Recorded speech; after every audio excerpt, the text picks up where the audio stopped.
Hello গাছ, আসসালামু আলাইকুম। সকলে কেমন আছেন? তো আজকে খেজুর গাছ থেকে খেজুরের রস নামাবো। গতকাল খেজুর গাছে হাঁড়ি দিয়েছিলাম। তো শীতের দিন রস খাওয়ার মজা আলাদা। আর আজকে মূলত গাছে হাঁড়ি দেওয়ার কারণ হলো গাছটা চেক করবো যে আসলে রস কেমন হয়। আর শীত পড়লে রস বাড়ে, তো শীত এতটা পড়ে নাই, তারপরেও শুধু গাছটা চেক করার জন্য যে আসলে গাছ থেকে রস নামে কি না। তো এই জন্য হাঁড়ি দিয়েছিলাম। তো গাছ থেকে উঠে কলসিটা পাতলা নিয়ে নেমে পড়লাম।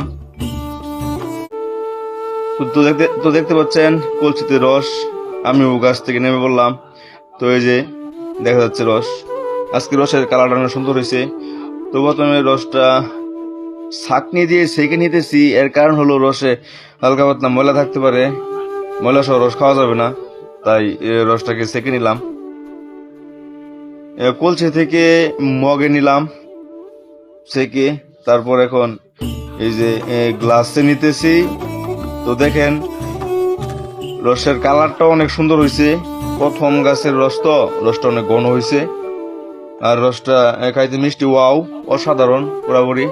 তো গাইস, এই যে আমি এক গ্লাস খেলাম, আর এক গ্লাস ক্যামেরাম্যানের জন্য।